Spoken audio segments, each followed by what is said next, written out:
Hi guys, today is 11 of June 2005. Tomorrow I will be having my 6th surgery in total. I can't explain it details, but it's health surgery due to health. Hindi ko pa siya kayang i-open in public, but some of my closer friends know what I'm going through.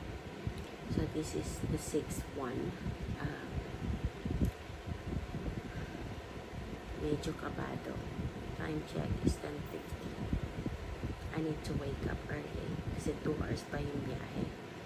Supposed to be 7:30 a.m. I need to be in a hospital to, check in. But they rang me about 3 o'clock ng afternoon after I pick up them at school na in-adjust ng 12. So, we will making a move in our home about 7 a.m. But mag-11 na, 10 minutes to 11. I can't sleep. It's not because I can't, ninenervous ako, because of my... Yan. Say hi. Hi. Yan ang reason sa katulog. I love you. Yung antok ka na, tapos siya, dilat pa. Anduga. Si Habi, pinatutulog ko guys, kasi magda-drive yon. You need a sleep, a proper sleep, kasi it's a long drive. Bago ako matulog, I need to, may gagawin pa pala ako. Buti na lang, ipak na tutulog. Ito, naka-impake ng lahat, nasa suitcase na. Ito yung pinapaano sa akin. Nakaano na ako guys, nakapante. Ayan. So, yan ang pinapagawa bago matulog at pagising. So, I will using this tonight before I sleep. Tapos bukas, maliligo muna ako and then magaganito. Yeah, yung phone ko naka-alarm na ng 4 o'clock. So, pag gising ko, maliligo and then, yun na, mag-ano ulit. Tapos, bawal na akong kumain. Last na kain ko dapat, I can have a light breakfast, sabi ng doktor. And then, ang sabi, light breakfast daw pwede 6 hours before the surgery. Tapos, pwede daw akong sip ng tubig 2 hours before surgery. But because kinakabahan tayo, so hindi na ako kakain. Mas maganda, tubig na lang. Kain na lang ako after surgery. Yung surgery ko pala, ang sabi, it will last 3 hours. Don't itch, baby. Don't itch. Don't itch, please. 3 hours. Yun. It's due to my breast again, guys. Sa breast ko pa rin siya. Yung tummy okay na. Yung chan ko okay na siya. Yung breast na lang, they need to correct something there. At saka, meron silang, basta, hindi ko ma-details kasi it's not, ayaw ko. Medyo nahihiya pa ako. Hindi pa ako makapag-open totally sa inyo. Pero binabalita ko lang kasi nag-ano ako ng social media ngayon. Nagtanggal ako ng Facebook. Nagtanggal ako ng TikTok. Kasi ayoko munang makabasa ng something or makakita na ikaka-trigger ng kabako or emails. I want to, muna guys, focus sa aking mental health. Kasi kailangan mo yung mental mo, tsaka yung puso mo. Ayoko na nag-iisip muna. Kasi pag nag-i-scroll ka ng Facebook, may nakikita ka ng hindi dapat na bigla ka na lang kakabahan. So, yun. Just letting it know. Sasama ko naman kayo sa journey ko. Pero, hindi ko lang ma-detail sa inyo muna. Due to breast din guys. Sa breast pa rin siya issue. Dito sa chan, okay na. Yung chan ko, okay na. Nakapanty yan. Nakalola panty ako kasi may menstruation ako. Sinabi ko rin yan kanina. Kasi sabi niya, nung tumawag sa akin, everything okay ba daw? Ano ba daw nararamdaman ko? Sabi ko wala naman apart from hay fever. Yung hatching, ayun. Kasi tinatanong kung may COVID ba or something. Sabi ko, paano yung menstruation? Kasi dinatunan nga ako, this is my second day. Third day tomorrow. Kasi normally 3 to 4 days wala na talaga. So, sabi naman nila, okay lang naman daw. So, yun. I leave it all to God. Ayan lang, sinasama ko lang kayo kahit hindi mo details. See you tomorrow. Nasusuot pala siya sa kamay. Gaganyan daw yan. Ang sabi. No, no, no.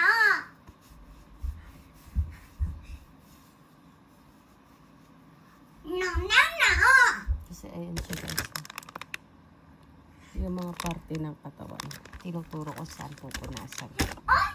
So 8 pieces yung ganito. Nandito.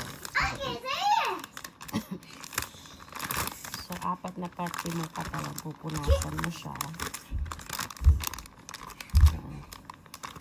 So napunasan ko ng kilikili. Saan na tayo? Sa likod. Sasuot ko siya sa kamay mo. Para sa likod. Sa likod. Hindi ko abot yung ano ko, yung taas ng likod. Abot ko lang yung baba. Okay. Pupunasan mo yung wet packs mo. Yung groin. Yung singit. Pupunasan niya. Naggadgad talaga, sarap niya, no? Kasi yan, singit. Yan ang sabi. Grass. Ayan. Quick Quick daw eh. Kasi may dugo ako. I'm hungry. Sos ko, yung anak ko. May opera ang nanay niya, 11 na. Nagtatatakbo pa. Tapos na ako magpunas, guys. Ang hirap ng may maliit ka, no? Ang hirap ng ganito. Daddy, come on. Actually, hindi na maliit si Luna. Daddy, come on. Kaso, makulit lang. Punasan daw pala yung paa. No, no, no. Yung binti. No, no, no. No, no, no. No, no, no. No, no, No, no. no, no. No, no, no. No, no, no. Nag-usong-usong. No, No, no, no, no. no. Nakita niya ako nagpupunas. No, no, no. Sa singit, no, no, no. No, no. no, no. No, no, no. No, Gago. no, no. It's okay. No, no, no. It's okay. No, no, no. Gago pa. No, no, no. It's okay. Ano, kulit-kulit to. Daddy, come on. No, no, no. Matapos ko nang punasan lahat ng parte ng katawan na sinasabi. Daddy, help me. Bukas naman. Nakaligo na ako, guys. Nakatoothbrush. Mag-sterilize na ako ulit. Pero eto, tingnan niyo. Tingnan niyo yan. Iniwanan kong tulog. Naligo lang ako. Nagulat na lang ako, bumukas ang pinto ng toilet. Binagsak niya pa. Hinanap niya kagad ang mami. Nagising kagad siya kasi wala sa tabi niya ang mami. Kaya huwag ka mag-alala, Luna. Lalaban ng mami. Kasi alam ko, you need mami. Good morning, my love. So pretty. Good morning. I love you. Lalaban ng mami. Ready na ako. Bawal umiyak. Ready muna ako, guys. We're on the way to hospital now. Nice weather on. I don't think for very long now it's going to rain. There's my Luna. Hey, Luna. Nagtantrum pala yan, guys. Miss ko. Pinaiyak ako niyan. She didn't want to get out the camera. Ayaw niyang gumising at magbihis. Nagtantrum yan. Diyos ko, nagbaliktad-baliktad. Nag-umpog pa. She wanted maraming tulog. Maraming tulog. Would that be right? Mommy cried. God almighty. She hit mommy too. She got her head on the wall as well, didn't she? Umpog pa yan. There's Tommy. Hello.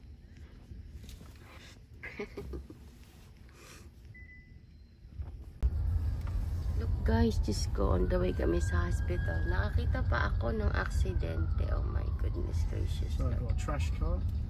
Ayan o. Malabo ba? Ayan. White, small white van, car van. Just go Lord. I hope that person there it's okay. Oh my goodness. Do their job. Just God. Yan. Nervous naman tuloy ako. Ay pa a bit nervous. Malapit na kami sa hospital but we need to pick up Kuya first. Only to show my family that I survived. So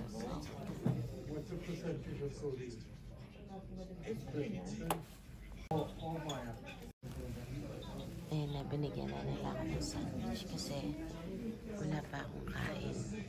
Wala pa akong kain simula kahapon na alas 4. Nag-inom lang ako ng konting kape. Sip lang. Ng 6 o'clock.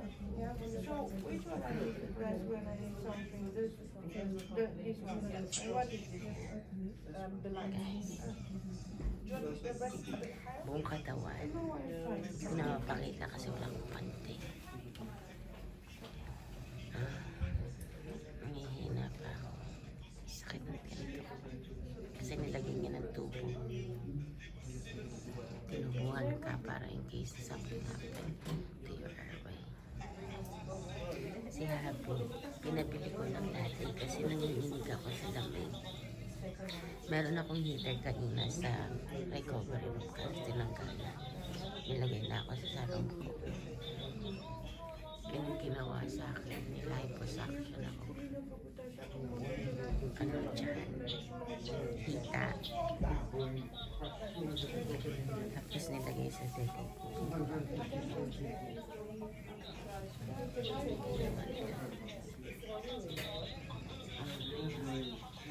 Ang surgery, it took 4 hours.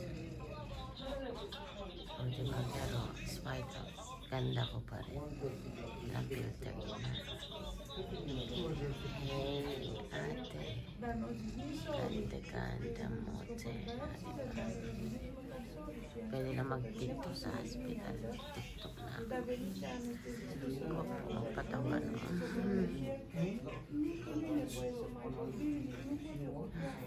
Ang patawan mo guys, ano? Ang tawag na sleep. Oh, Lord, thank you, God. Thank you, Jesus, for another successful operation. Monitor parati yung blood pressure ko. I think every 10 minutes.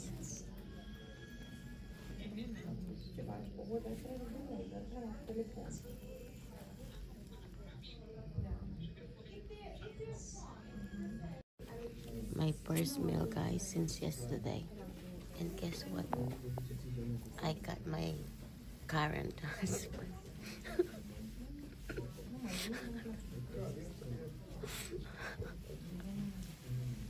My current husband is so help. Ouch. The other husband will be at the house. Helpful. Oh my god. Look, you got me miso soup and this. And I can't live up to Starbucks. Useless. Oh my god. What would you do without me? Nothing. We yin and yang. You can't survive without me. I'm more yang than you are yin. Thank you. The Guys, current husband is now departing. he's leaving. The new current husband will be coming on the forklift. He's leaving me again, Probably guys. wearing a white t-shirt and blue shorts. Dumping me. Goodbye. Bye-bye. Nakalabas na ako, guys, ng hospital. Pero nandito pa rin kami sa area. Nag-check-in si Happy sa Premier Inn. Here, near to Royal Prey Hospital. Kung saan ako na-opera. Siguro 5 minutes walk lang. Ayan. Si Luna. Sa Premier Inn kami. Tapos si Habi, si Kuya at si Thomas bumaba kumain. Pakita ko sa inyo yung ano. Pero di ako tatayo. Kasi na-settled na ako ni Tris dito nakahiga. Nakaano pala ako. Parang 60 degrees. Ayan yung hotel. Nag-extend kami ng bed. Malaki siya. Hoping na si Kuya matulog dito. Pero hindi siya matutulog dito kasi may work siya bukas. Ayun yung ano ni Habi. Pa-welcome niya sa akin. Hindi ako makatayo guys to show you. But look, flowers na bouquet. Kasi meron silang typical hotel. Of course, may closet, gano'n. Tapos may toilet. Hindi ako makatayo. I just wanna tell you guys, after 4 hours na operation, tapos nilagay ako sa recovery room ng 1 hour. Minonitor everything, blah, blah, blah. Tapos nilagay na ako sa room ko. Nag-extend ako doon ng mga 2 hours. Kasi, kailangan, sakit na lalamunan ko. Kasi nilagyan to ng tubo eh. Yung pag natutulog ka, nilagyan kanila ng tubo. In case na something emergency, ipapump nila yung ano. Laki pa naman ng tubo na aninagan ko bago ako ma-pass out. Yung mga nurse alam yan. Kasi na ba ako? Nung nasa room na ako, like pinakita ko recently, siguro mga 2 hours lang ako doon. Kasi kailangan, umihina ako sa recovery room. Napas ko na yung ihi. Kasi sabi ko, wala akong catheter. Sabi ko sa nurse, pero di ako makatayo. Sabi ko sa nurse, buti na lang Pilipina. Sabi ko na iihi ako kahit na, alam mo yung gising ang diwa mo pero tulog ka.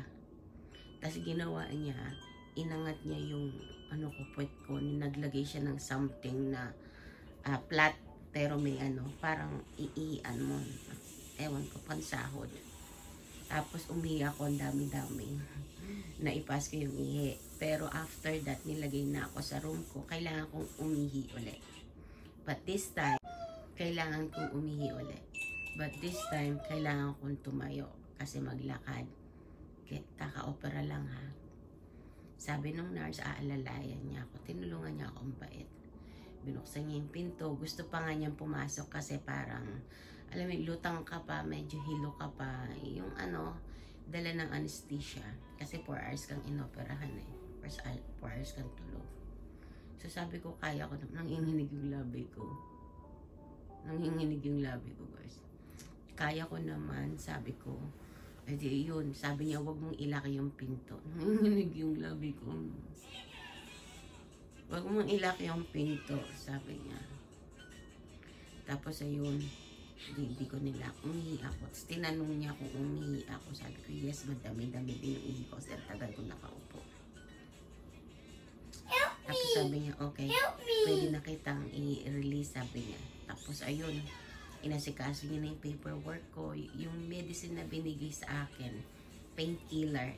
Isang box lang guys, painkiller. But take that in case necessary.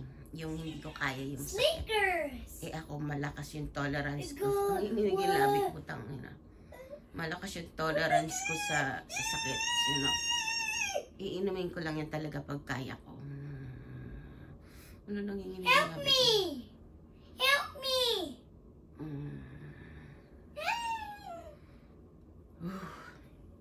Rest muna ako guys. Nanginginig yung labi ko. Giniginawa ko. Napatayo ako guys.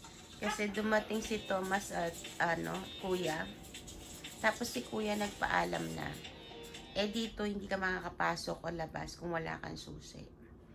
Si kuya hindi makalabas. Tapos may racism na mag-call daw. Sabi niya, galit na galit si kuya bumalik dito. Sinundo ni Thomas. Kasi hindi siya makalabas. Ganito daw yung ginawa. Ang galit, nawawala.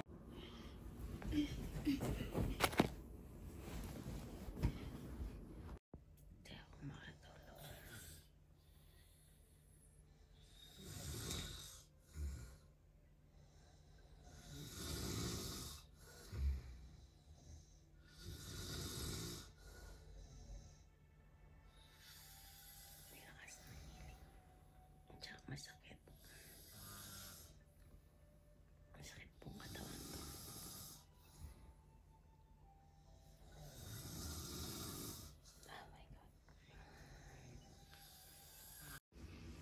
Narindi ako kay Luna, guys. Hindi ako pinatulog. Tapos hilig pa ni Happy, super lakas. Mapapamura ka na lang eh. Sabi ko, gusto kong bumalik sa hospital, magpa-check-in. Hindi ako nakatulog, promise. Tapos si Luna naninibago. Hindi na naman siya dumede. Gumawa ako ng dede, hindi niya na naman dinede. Parang yung back to Philippines kami. Naninibago siya. Tapos hindi siya natulog. Nakatulog lang to 2 hours. Tulog siya alas 2, nagising siya alas 4. Tapos yan, laruan na, ingay-ingay na, sakit sa ulo. Masakit yung nararamdaman ko, masakit pa ulo ko. Ang hirap na may maliit ka pa, tapos ganito. Tapos kayo-kayo lang. Pero by the way, ayun yung flowers ni Happy. Ang ganda-ganda. Hindi mapakita properly. Sakit pa ng lalamunan ko, Diyos ko. Good morning. Good morning. Hello. Sleepyhead. Hey, Kuya! Ayan pala, nasa hotel pala kami. Malapit to sa hospital. 5 minutes walk. Ang sakit ang lalamunan ko. Sinabi naman to eh. Kasi, pag inooperahan tayo, alam niyo naman yan, pinapasukan tayo ng malaking tubo sa bibig, yung hose, para in case something happen, you know, maipump kagad nila yung puso mo. Ang sakit, promise, para akong nagka-tonsillitis na something. Hirap lumunok. Si Habi na sa shower na. Kasi anong oras na? 8 o'clock na. Hindi ko rin siya magbuka ano ba yan? Mag-yorn. Hindi ko magbuka. Ang ano na ng araw. 8 o'clock na. I need to have my breakfast and take my medication. So, kahit napagod si Happy, tumayo siya. Pero grabe, lala ng istorya, promise. Kasi kung kaya ko lang, kung may lakas lang ako, binato ko siya, promise. Hindi siya natulog sa dulo. Kasi kaya sa dulo, kasi nga alam ko naghihilik. Kasi ako nandito din sa dulo, dito para po nagto-toilet. Pero grabe yung hilik niya, promise. Yung gusto ko siyang batuhin. Super lakas. Breakfast ko, guys. Ano natin? So much for my breakfast.